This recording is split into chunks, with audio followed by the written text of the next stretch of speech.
Not So Black Podcast. Hey guys, welcome to the Not So Black Podcast. My name is Josh. Hey guys, I'm Steven. And we are back again with episode 3.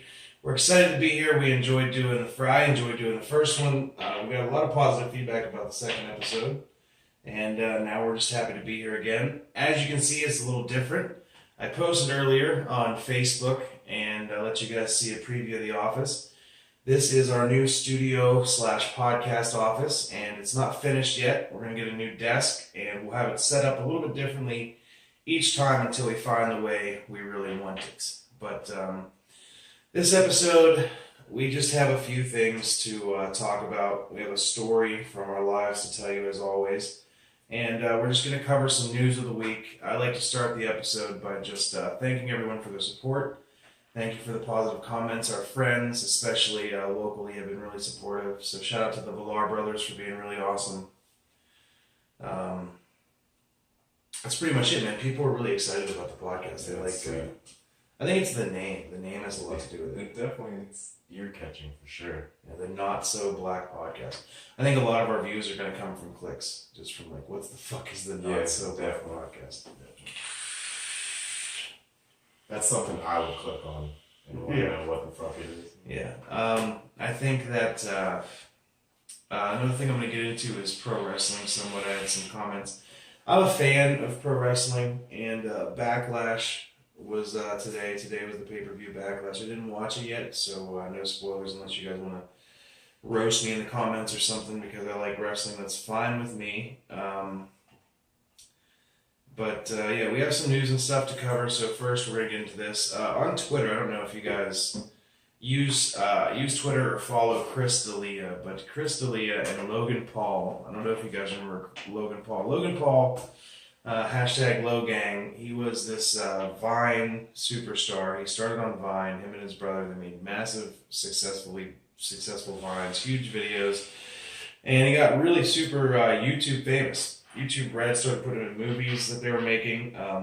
Some pretty cool stuff. And then he filmed. Did you see anything about this Logan Paul guy? This was a while ago. Yeah. He went to that suicide forest in Japan, and he filmed there, and they saw somebody hanging. And they filmed the dead body, and he was like laughing, and it wasn't cool. So he was like blacklisted, and a lot of people hated him, and he like quit. He was like saying he was going to quit YouTube, or he's going to quit blogging, or like, well, it was coming to an end. And so Chris D'Elia, master roaster and just all around amazing human being, tweeted at Logan Paul. So on April 30th, apparently, I didn't even know about this until like 2 days ago when Bert Kreischer did a podcast and he brought it to my attention, so I wanted to tell you guys that I think it's hilarious, or at least read it to you guys. But Logan Paul tweeted, new vlog, the end of Logan Paul vlogs, important that you watch. Chris D'Elia just simply tweeted, no it's not, which is somewhat hilarious because he's like, no it's not, dude, you're never going to stop pouring yourself for attention. And then Logan Paul just tweeted back with a bunch of crying, laughing emojis. Like literally 1, 2, 3, 4, like fucking 40 of them, maybe 50. And Chris D'Elia said, at least when my career dies, you can film it and put it on YouTube, which is a direct joke about him putting a dead body on YouTube. And then like laughing. It was super fucked up. Hilarious. Logan Paul said, but not gonna lie, this single tweet is funnier than your entire Netflix special. Thanks. How does it feel to have your name finally attached to something funny? Was Chris D'Elia's response. So they go back and forth for a little bit. Logan Paul kind of tries to get cool about it and tries to, talk shit, but Chris D'Elia is too smart and funny to really fall for it. I'm a huge Chris D'Elia fan. Have you ever watched any of his stuff? I'm not watching it, but he has a couple of Netflix specials on. There's 2 of them, and they're both great. He's a high energy guy. His facial expressions are fucking hilarious. He's a weirdo. He's been on Joe Rogan's podcast. They're buddies. He's a big Comedy Store guy. I've seen him all over the place. But Logan Paul tries to call him old, and Chris D'Elia just says, you're my son. I'm your fucking daddy. It just gets pretty fun. And then there's this there's a tweet that I can't see. It's unavailable, so apparently it was deleted. And then, so Chris D'Elia served a grand slam, right? He served a grand slam to Logan Paul's face. And here's him sitting in a Denny's serving grand slams. And then Denny's sent him a message saying, your shift starts at 5, don't be late. And Chris D'Elia said, my shift started the day I was born. I will continue to serve grand slams to anyone deserving of one till my last breath. So he is serving grand slams for days. Really funny guy. Check out his Twitter feed. That's at Chris D'Elia. That's ChrisDelia. At Chris D'Elia. Follow Leader Tour. He was actually in Pittsburgh on the 12th last month. Remember I was talking about that? Yeah, I was going to try to make it to that. But the other show I'm trying to make it to is fucking Mick Foley. Is coming. We gotta get down there. There's a comedy show, I believe. Let's see, Pittsburgh. Mick Foley.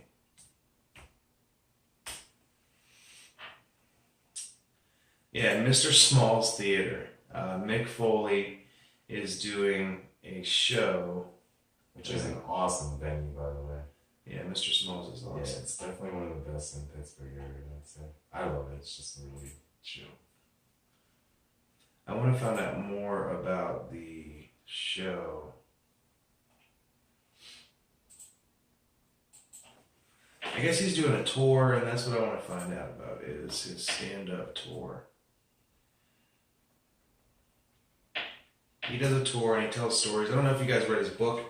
I have his book over there. It's the, I mentioned it last time I was on the podcast. If you haven't read it, read it, because it is hilarious. It's really awesome. It's it's Mankind, Have a Nice Day, A Tale of Blood, Sweat, Socks, and Tears. So that's one of my favorite books of all time. I've read it.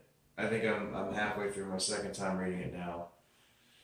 So I'm pretty sure it's the 20 Years of Hell. That is the name of his tour. I think that's it. Yeah, that's what it says here. Yeah, that's what I'm finding. I'm not seeing anything other than that. So 20 Years of Hell tour for Mick Foley. It's fucking hilarious. You know who else I wish would do stand-up, or at least go on stage, or at least do a tour, is Stone Cold Steve Austin. Really? Yeah. I would love to see Stone Cold Steve Austin just roast people in the audience. I think it would be hilarious. Stone Cold Steve Austin is such a serious asshole, and that's how he really is in real life. Yeah. You know who I didn't know was funny until I saw him in Trainwreck, and then I started watching more of his stuff? John Cena. I'm a fan. I'm definitely a fan of his. He's fucking funny. Is he? Like in real life, he's hilarious. His fiance actually has like a rule book. She had to sign like a contract when she moved in with him. Like that's a real thing. So he's like super serious, super uptight, but fucking hilarious. Like you don't do the things he's done in movies. Blockers, that new movie that's out. I haven't seen that yet, but there's a trailer where he butt chugs. He takes a beer bong in the butt. Oh, nice. And he's like, his daughter is trying to lose her virginity on prom night, and he's trying to stop it from happening. Oh, and they end up at a high school party, and he ends up. Probably a good one. Yeah, it looks hilarious. So him and this lady, they're the lead in it. It's just funny. So yeah, Mick Foley stand up. I would love to go to that. That's in July. That's in June or July. So I'm probably going to be trying to go to Mr. Small's Theater June 28th at 8 p.m. It's a Thursday. Mick Foley is going to be playing the Mr. Small's Theater. I can't believe there's still tickets available. It's nuts. Tickets are pretty cheap, if I'm not mistaken. If you go to ticket offices for Mr. Smalls, I think it's 20. No, holy shit. Whoa, dude. This is wrong because ticket offices has them at $190. So these are resales apparently. Let's see, Pittsburgh ticket. Nope. That's it. So let's go to Ticketmaster, because Ticketmaster usually has them cheaper. So $190, dude. They were like 20 something last time I saw it. It's gotta be resale. Like, who's gonna? That's just nuts to me. If That's really super what it crazy. is. $190. He's not selling them for that. They were way cheaper last time I checked. Of course, this was a month ago. They could have all been bought, and then and people are reselling them because it's McFoley. People are going to pay to see him. You know. Yeah. See, it's $25 to $75, all ages. So we probably should order them soon because obviously people are buying them quick. VIP tickets are $75. Limited VIP tickets include pre-show meet and greet from 6 p.m. to 7:15, with one photo op and autographed, and first pick of general admission limited seating before doors open. You gotta do that too. Yeah, if we can get, there are currently no tickets available through TicketWeb. Like I was saying, they're probably sold out, and now people are reselling them. But Ticketfly, I mean, if you look around places, sometimes you can find them.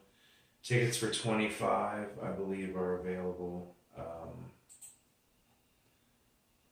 That's a Ticketfly. They have them for. Yeah, well, this is in Poughkeepsie, New York. So Poughkeepsie, New York has them available. I don't know about Pittsburgh. I think Pittsburgh might be sold out. That would be pretty sad if it is, because I'm not paying $190. I would love to see him, but $190, man, I can't swing that just to see McFoley. No way. Let's try How much ticket is sales. this gonna cost for 4 days?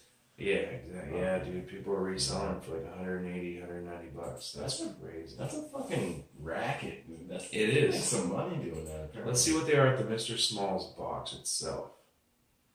Because straight from Mr. Smalls, if they're sold out there, then they're definitely wow. Yeah, dude. Yeah, these are crazy. 3. Oh, this is like 10 tickets though. Is it? Oh, what? What the fuck?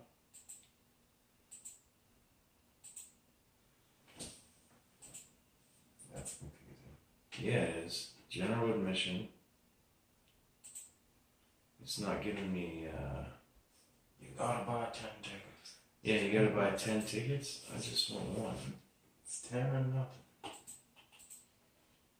Yeah, it's not giving me prices for, it says quantity 10, which is, it's just no good. It's no bueno. So, fuck it. I'm not gonna, I'm gonna let this dead horse die. I heard the joke from Bill Burr. Bill Burr on this poker comedy show, somebody combined, won't let a sleeping dog lie and beating a dead horse or something like that. And did you just say can't beat a dead horse? That's not what it is. Did you just say can't beat a dead horse? No, that's nowhere close to what it is. What does can't beat a dead horse mean? An expression, isn't it? You can always beat a dead horse. Oh, yeah, Anybody can beat a dead horse. No. It's the expression is you don't beat a dead horse or let sleeping dogs lie and beat a dead horse. Fuck, see, I don't know the other one. Anyway, it's fucking you can't beat a dead horse. I love that. I really do like that. Can't beat a dead horse. I don't know if you guys follow Now This on Facebook, but I do. I get some news from there. Women are still complaining, as always. They need more women in comedy. All right, here's my opinion on this. If you want more women in comedy, more women need to do comedy. Yeah. I mean, there's a lot of women in comedy. Yeah, They're just not putting the fucking work in. right. It's not like somebody's sitting up there and saying, "We're not letting women on." Yeah, where there's there's clubs were run by women. There's clubs that are run by women. They're just not stepping. You have to be fucking funny. That's the point. Like, go to New York, go to Boston, go to Los Angeles, go anywhere, and just be funny. That's it. Bill Burr said it the best. He had this quote. Fuck, let's see if I can find it. Bill Burr, Women in Comedy. Jeez, man. It's ridiculous. I mean, I get it. You want women to be everywhere. Next will be Women's Lives Matter. And they do. I don't know. Kind of is a thing.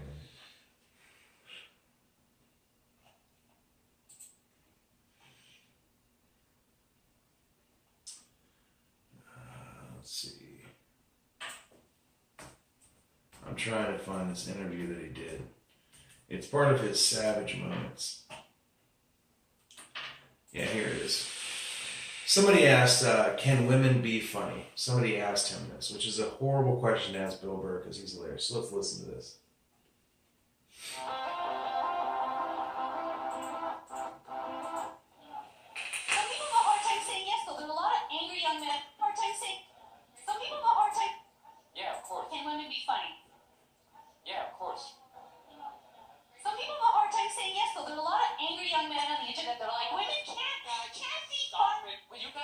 Fucking grow up and just sit down and write your own horse shit and come up with it. Start your own fucking show. Have your own award show.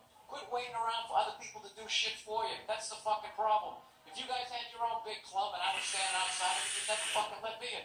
I'd start my own shit. You guys gotta start your own shit. You got brains in there, right?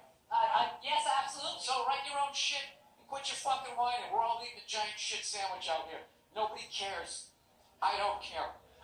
Absolutely, but I'm an entrepreneur. I'm a white person. The fuck up. It makes no difference whether you got a dick or a twat. All right? Just do what the fuck you want to do, and hopefully people respond to it. But this fucking horseshit of quotas and all of this crap become undeniable. Well, when was the last time you went on stage, you killed so hard the person after you bombed? If you're fucking doing that on a regular basis, people are gonna notice. Boom. So Bill Burr nails it on the head. Rate your own shit, perform, and like he said, when's the last time you went on stage and fucking the person before you bombed and you fucking murdered, right? Or you murdered so hard that the person after you bombs, you know? And we need more women in comedy. There are women in comedy. I don't understand that. There are. It's just another fucking. It's another one of these fucking social justice. It's another thing where you're fucking. You just can't beat the dead horse. You can't beat a dead horse, and that horse has been dead. I'm gonna love that using that expression now, by the way. It just really is, and it's fucking annoying. Like now, this is definitely a left-leaning fucking Facebook page, and it's just I don't even want to listen to this. No, I didn't even bother looking at it. This is another playing a victim. There's always a victim. In comedy, because comedy is power. When you tell jokes, you are in charge. You're on the mic. You might be outnumbered, but your voice is the loudest in the room. You're writing the story. You're telling it your way. I'm guessing all these women are comedians, right? Right. So if they're all comedians, then they're in comedy. Comedy is business. Here's another thing I don't get: like people get to do what they want to do; they get to choose. Yeah, that's. Don't try forcing people into something they don't want to do just because you think they should be there. It's like the whole college thing with all these kids who just based on their gender or their orientation or their race, they get into colleges, and then somebody who's more qualified has put in more work. Right. It's just there's some things that are backwards, and I understand trying to reach for equality and making sure that there's a fair playing field. That's what it should be, a fair playing field, but a quality of outcome and a quality of opportunity is different. They want a quality of outcome, and it's not the way it goes. You can't have equal outcomes because not everybody's putting in equal work. Exactly.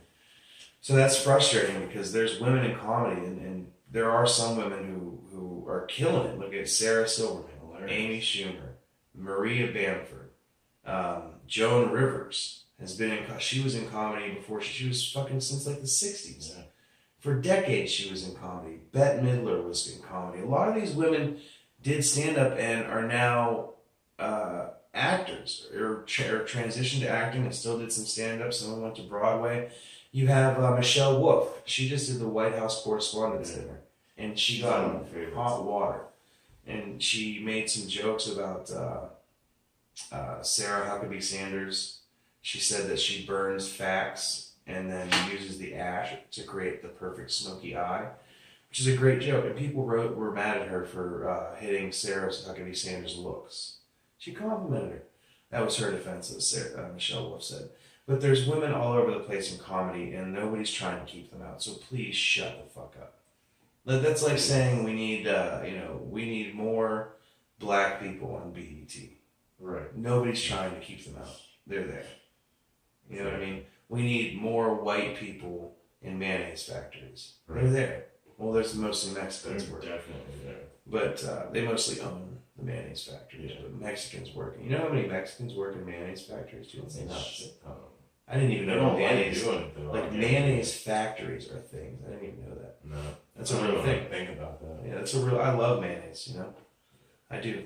I like mayonnaise on everything. It's so foul. You like mayonnaise in the coleslaw I make, so there's nothing you can do about it.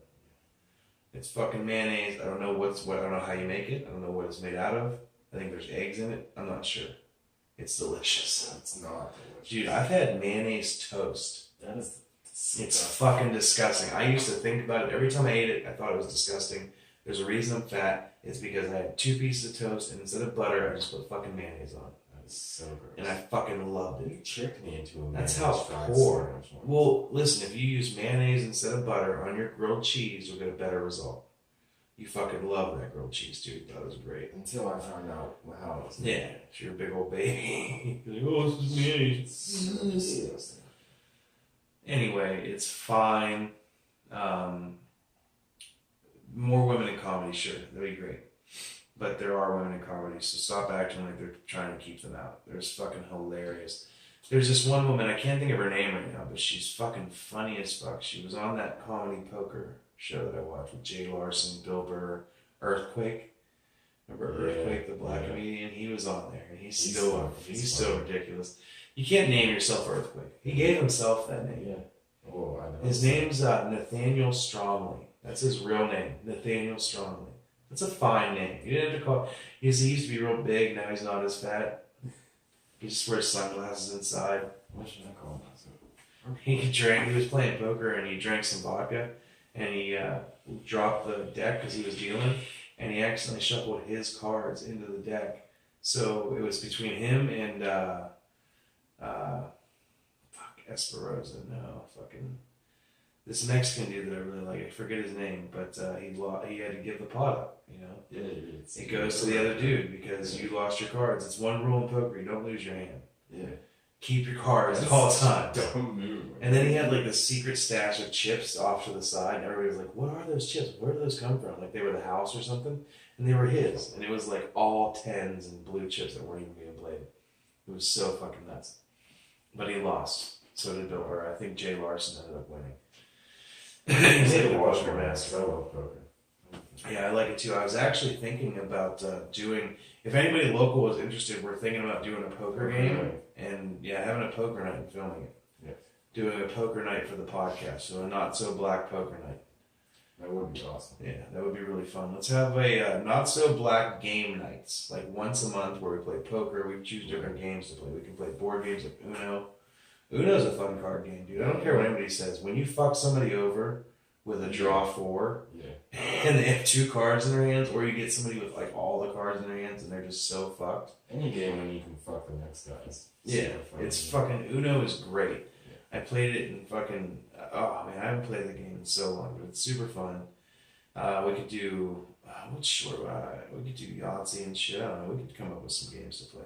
So maybe we'll do a not so black podcast game night once a month, or maybe once every 2 months. We'll keep it a limited thing, because I don't want to lose to a dead horse. So if we can beat that dead horse, we're gonna beat it. Can't beat it. Yeah, you can't beat that dead horse. You can't beat a dead horse. You gotta let that sleeping dog die. I have no idea how those sayings go. They're hilarious. Other than that, so Bill Cosby, I mentioned him last week. Bill Cosby has been kicked out of the Motion Picture Academy. Just a day after the television festival removed Bill Cosby's name from their website, the Academy of Motion Picture Arts and Sciences has announced they're kicking the cause altogether. They're kicking out Bill Cosby. The Board of Governors voted to remove Cosby from the membership following his convictions of aggravated sexual assault. Roman Polanski was also removed. I like how they had that tag. Roman Polanski was also removed. Like, known child molester was also removed. Yeah. Like, his wife was like fucking 13. He was like with some really, really young girl. But this was the 60s, I guess. I mean, what? Priscilla Presley, she was 14 when Elvis met her, 12 or 14. Yeah. And they waited till she was like 18 to get married. They waited, but still. It's fucking horrible. Such weird ways there. People were mad at, for some reason, people were mad at Dave Letterman. If you haven't seen his new Netflix show, and my next guest, and please, something, what's his name? This week on his Netflix series, please welcome my next guest. They're pretty much going after him because of women writers. This is another thing. Back in, I think 9 years ago, he made headlines because of an attempt to blackmail him. He had affairs with his staffers. Yeah. He has a kid now. But late night writer Nell Scoville felt compelled to speak up about the sexism and gender inequality she experienced. She wrote an article for Vanity Fair. She had accusations against him, but Letterman was speaking with guest Tina Fey about her career when he brought up the topic of women in comedy.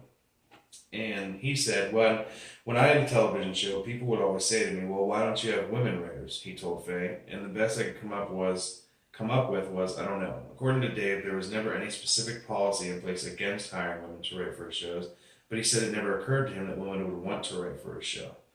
It never occurred to him that women would want to write for a popular late night show that could have helped launch their careers. Well, it never occurred to him because he's a fucking dude. He's just a guy. He's just writing a show. Why is it that if you do something, you automatically have to think, like, I have to include these people? Yeah. Like, you're just trying to go along in your career. Why didn't more women think to ask him to write? Exactly. Did nobody why can't apply? you just say it that way. Like, why aren't any women applying for this job? Like, they obviously, I don't know. Again, they're just playing victim. Like, somebody's always some title.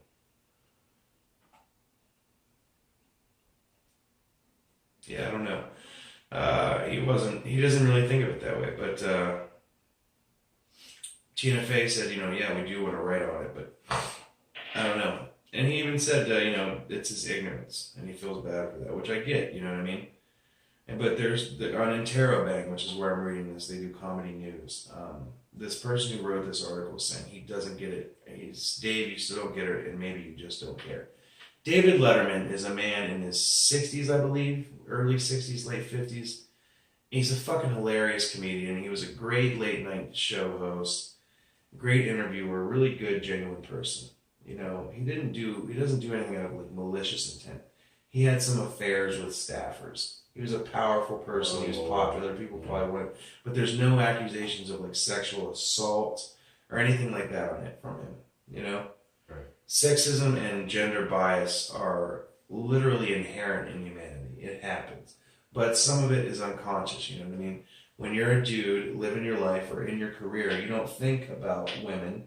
Women in their careers or in their lives, they're not thinking like, oh my God, I should include more men. That's the way it works. Yeah.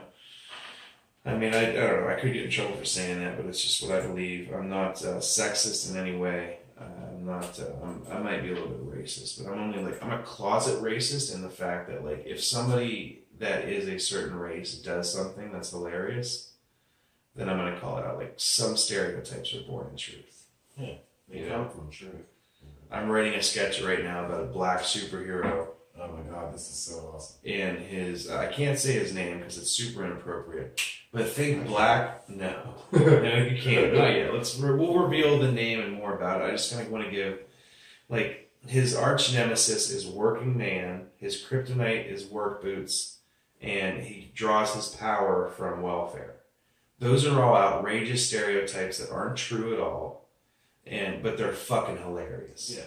Like if you see a black superhero calling on the powers of grape, watermelon, and welfare to power his abilities, you're probably gonna laugh. Yeah, and if you don't, then I told a bunch of my black friends they thought it's hilarious because it's not true. But if you did if the black Superman's backstory was that his dad left him. So it can be funny if you do it the right way, but there's more truth to it because black families were ripped apart in the 80s because of the crack epidemic and a lot of other things. So there's just, you have to balance stereotypes in the right way when you're doing comedy, and you can't just go full fledged a really hacky one is Asians are bad drivers, right? So one of his enemies could be Bad Driver, the Asian lady, and she just constantly tries to hit him with her car. You know, it'd be funny, but it's a little racist. You know, like the black stereotype thing. You either have to go way over the top so it's funny, or you have to go super subtle. But if you go right in the middle and you nail home the racist, you know, if you really nail home the racism or drive it home, then it's wrong. So it's not easy. But I'm working on that, and I think it's going to be a really fun sketch. I think you guys are going to really have fun with it. Yes. It's I don't know. I think it's going to be fun. So those are some things I'm trying to bring to the podcast. Whatever this week's news. Now, I did say I wanted to talk about wrestling because I'm a fan of wrestling, man. I watch WWE, and everybody always talks shit on wrestling. They're like, that's fucking stupid. That's gay. You shouldn't watch wrestling. That's for kids. What are you, a man? That's soap operas for men. It is a soap opera for men and kids. I don't care. Exactly. But there's a caveat. People always forget to say this. They're athletes. Tremendous athletes. Super, super serious athletes. These people can go. They train mostly their whole lives to do this, to get to the big stage and pretend fight. So cool. I mean, you know, there's been a few that have just been amazing actors and just have gone on. Like John Cena held the record for the most wishes granted for Make-A-Wish. Yeah, that's awesome. Like over 500 or something. He held the record for most wishes granted for Make-A-Wish Foundation. Awesome people too. He gives time and the shit he does. Mick Foley. He sacrificed his body. You can't fake falling from 20 feet cage on its tax. Yeah, Jeff Hardy and Cesaro, they've lost their front teeth before. You know, surgeries, real injuries. Now that they have like more cameras behind the scenes and kayfabe's gone, you know, no more fakeness, you know, about characters and stuff like that. You're allowed to see behind the scenes. You're seeing some of these injuries are real. People are getting hurt. People's careers are getting ended. Excuse me, I didn't drink some water. Excuse me, folks. I hate coughing when there's a microphone nearby. I don't never eat in front of a microphone either. People hate that. Yeah, but they do. Coughing, weird breathing, and eating. Those are things people hate. I'm kind of stuffed up right now. I don't know why. But I hope you don't mind that vaping. Because I'm going to vape up in your ears all fucking, every single episode you're going to hear it. Yeah, sometimes I'll take a break from the vape, smoke a cigarette because I hate myself and I love to just give myself as much nicotine as possible. I think that's a good way to start every day, is with some coffee and cigarettes. I need to fix my chair because it creaks sometimes. That's another thing. We got to get, like, this office is awesome. I painted this mural behind us. It's based off an old African mask, and I just kind of freehanded it with a sponge. And then I used a 3-inch painting brush to add in, like, some detail. But, shout out to Camel Wides. Thanks for keeping me alive. I have my art in the background here. I painted this skateboard. We have some cool stuff I want you guys to see. I don't know if you can see these, but these are some old Coca-Cola and Pepsi crates. You might not be able to see them, but the more we develop the office, the more we'll be able to see cool stuff.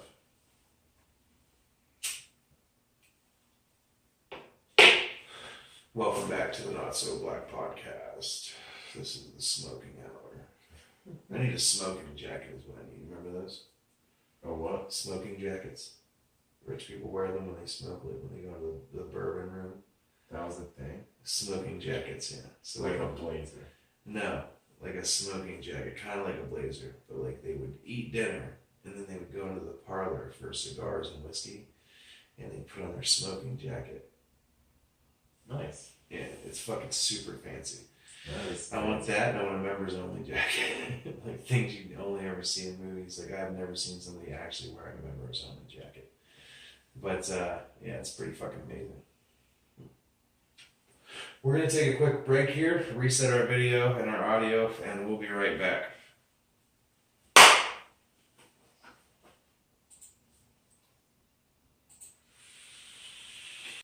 We're taking a commercial, but not a real commercial. Not So Black podcast. There might be a lapse in the video, folks. We are back from our small commercial / not commercial break. It happens because we're dealing with limitations on our video recording, and I know it interrupts the audio, but it's a short break. Hopefully, you guys barely notice it. And we'll just keep things moving right along. The last half of the podcast, we are going to have Steve tell a story about a wonderful incident when he caught. I had a 1993 Cadillac Eldorado. It was pearl white with white leather interior. I need one of these for this. And it was a beautiful car. I ended up getting rid of it because I didn't want to work on the engine because I just kind of beat the hell out of the thing. I called it my party lag. I took it to music festivals, and it was a great car. So Steven caught it on fire. And he's going to tell you the story from his perspective, then I'll fill in the rest. So, I guess I should probably start with why I did it, maybe? Yeah, like start with like the night, what happened leading up to it, and then we'll get into that. Like it was like 2009, like the end of 2008, beginning of 2009, I think. Right. Somewhere in that time. Maybe 2010, I forget. It might have been 2009 going into 2010. Right. It was wintertime. So, I was hanging out with a guy, a friend we used to have. We don't have to say any names. Yeah, I won't say his name or whatever, but hanging out with him, drinking or whatever, and I had a little bit of a grudge. I think I slept with a girl I was dating at the time. But mind you, this was like months prior. So for some reason, this night I'm drinking, just started thinking about it a bunch, I guess. And my friend was like, well, you should just catch his car on fire. And so, of course, I'm like, first I'm like, fuck crazy, dude.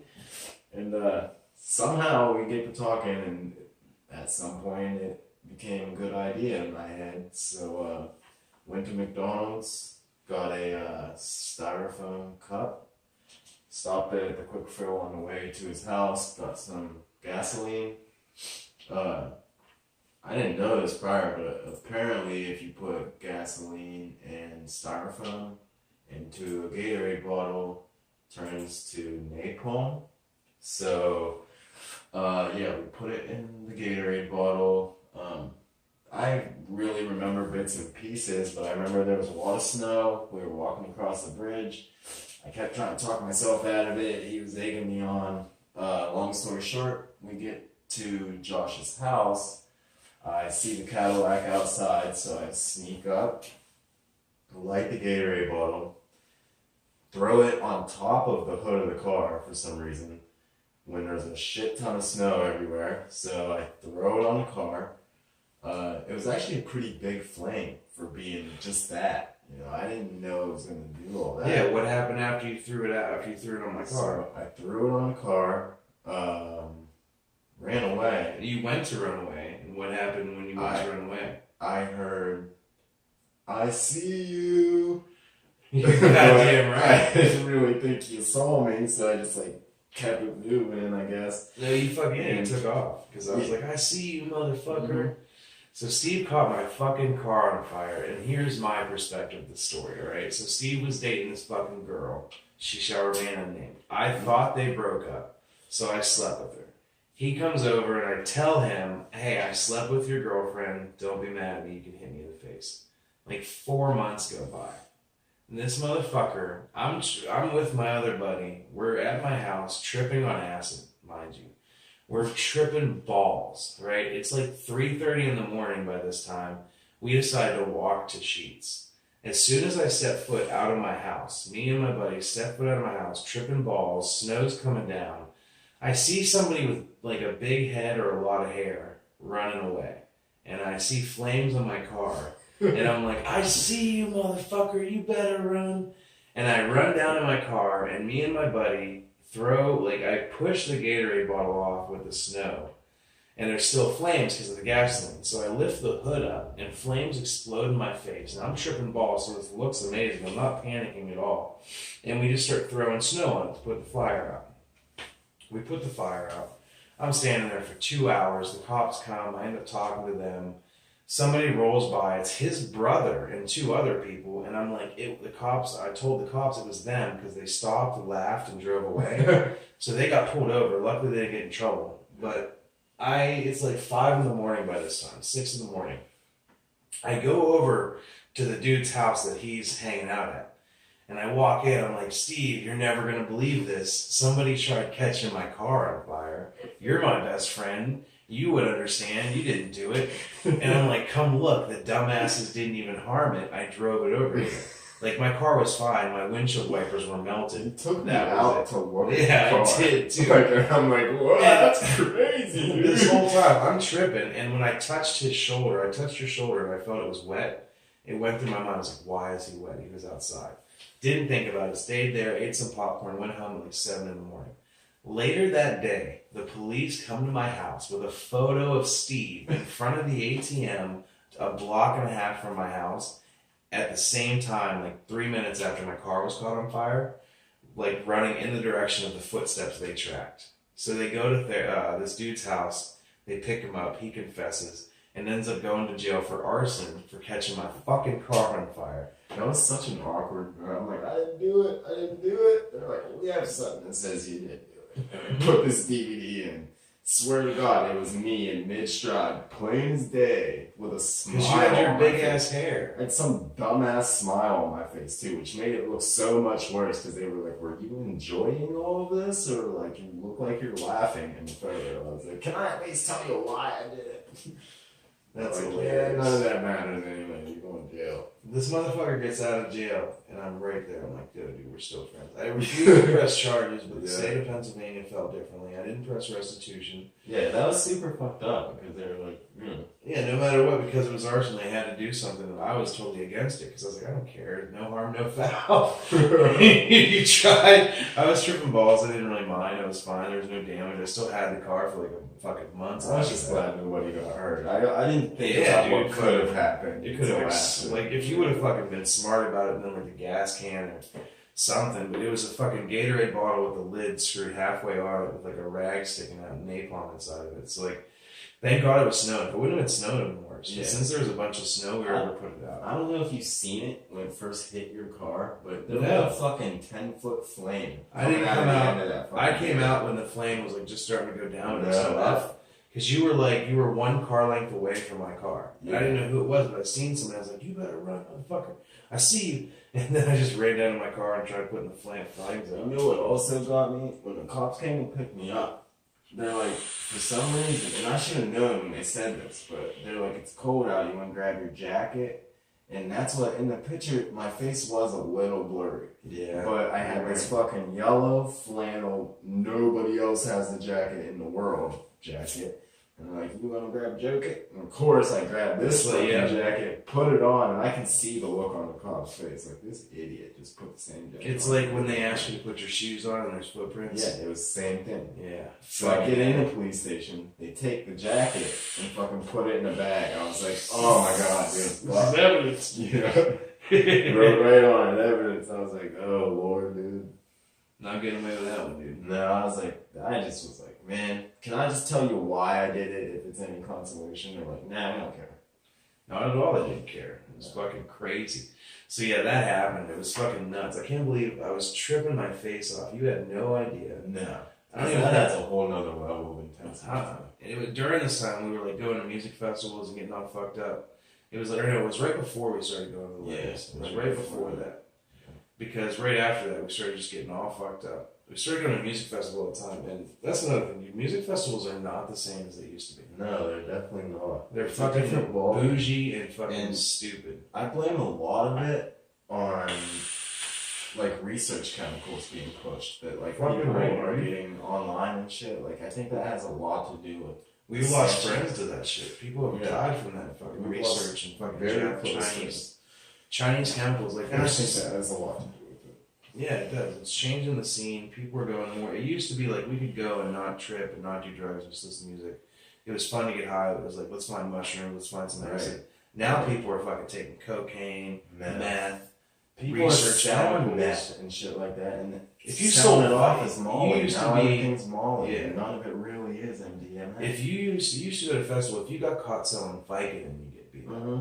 Now you can Yeah. fucking sell anything under the Sell sun. whatever the fuck you want. And it's fucking horrible. That's why you invited me like 2 years ago, a year ago, and I fucking refused to go. Yeah. I will not go to another music festival unless there's like a super good band that I really, really have to see, or it's like It's disco. very different, and I've noticed like the bigger ones don't don't seem to be so bad with that. It's because the smaller ones it's more concentrated. The bigger Yeah. ones it's spread out. You know, Right. you can avoid it. Right.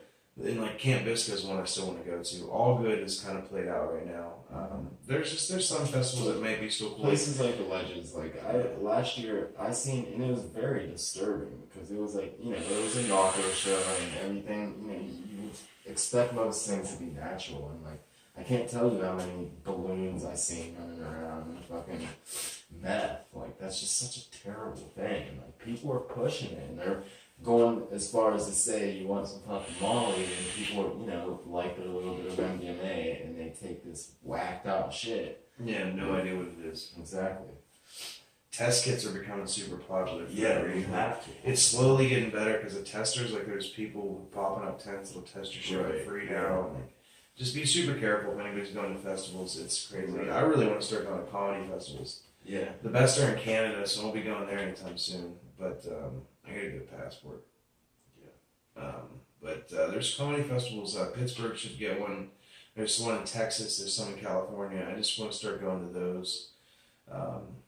Those are more interesting to me now than music festivals are, because music festivals are starting to get played out. There's a lot of fucking douchebags that go there. Yeah. Different bands, like when MGK went to the fucking Legends and all his fans fucking ruined the place. Yeah. That was No, fucking trash, dude. Well, when you get, you know, I feel like a music base has a lot to do with the atmosphere. You know, and when you get somebody up there who's Mosh pits and 100% fucking gangs. violence in their music, then Well, MGK is not even 100% violence. It's like his fans see this white dude with all these tattoos and they think right. automatically, oh, we gotta fuck. And he does call for like mosh pits and shit, but it's not like that. But his fans are just douchebags, dude.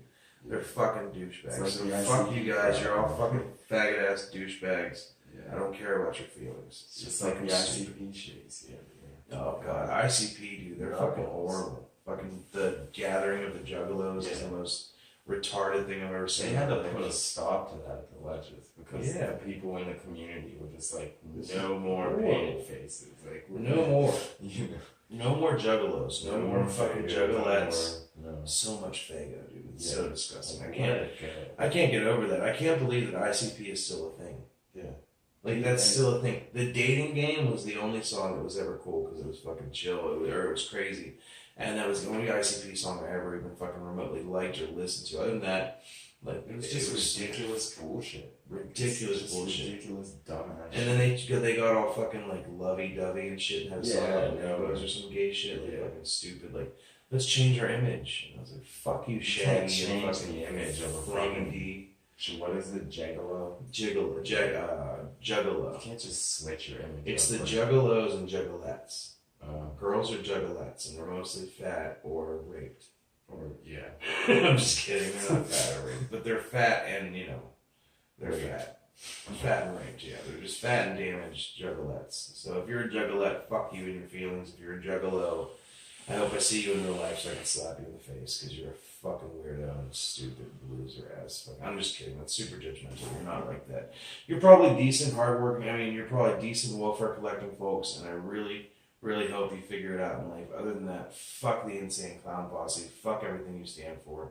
Fuck the gathering of the juggalos, and fuck juggalos and juggalettes. That's all I have to say about that. I really hate fucking ICP. It's the most I stupid, do. disgusting, annoying thing in the world because all your fans are trash bags.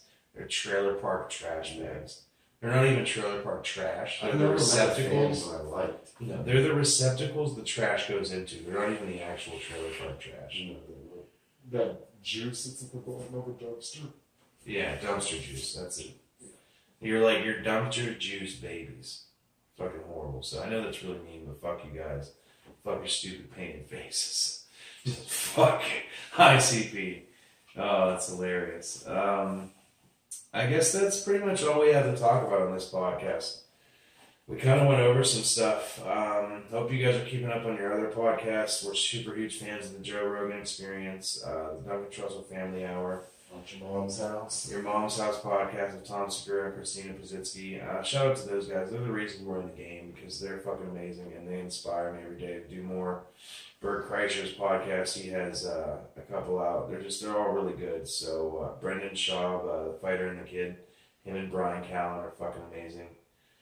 There's just so much good content out there today, and that's why I wanted to get in the game, because we had a really good idea, we had a good message, we had fun. This is only episode 3. We're gonna be, making more content and just coming up with more fun things for you guys to get involved with and see. Anyone local, if you'd like to film some stuff, let us know. We're still booking guests, so that way in the next, by episode 6 or 7, I want to start having guests. So we'll get that worked out. We'll get our camera, audio, or our video situation, so that way we don't have to take commercials anymore. We're looking for sponsors, and anybody who wants to run ads. We can do some, since we do have some space, about, I'd say 30 seconds in the middle there. We could probably run an ad if anybody would like to get some free ad space for right now. We're giving it away for free since we're young. It's a new podcast, so we're not going to sell ad space. And we're also looking for sponsors. I'm sponsoring myself right now with True Merchant Co. I make vape juice and t-shirts. It's pretty badass stuff. The website's down for the t-shirts right now, so I'm doing it locally, but it's still available. If you vape and you like good vape juice, I have my stuff. Hopefully you guys like the new studio, you liked the look, and you liked episode 3. Thank you guys very much for watching. We hate you all. We love you all. Remember, it's always mixed people with mixed views having mixed feelings. We'll see you again next week. Thank you so much. This is Josh and Steve signing off. Thank you guys so much for watching episode 3 of the Not So Black podcast.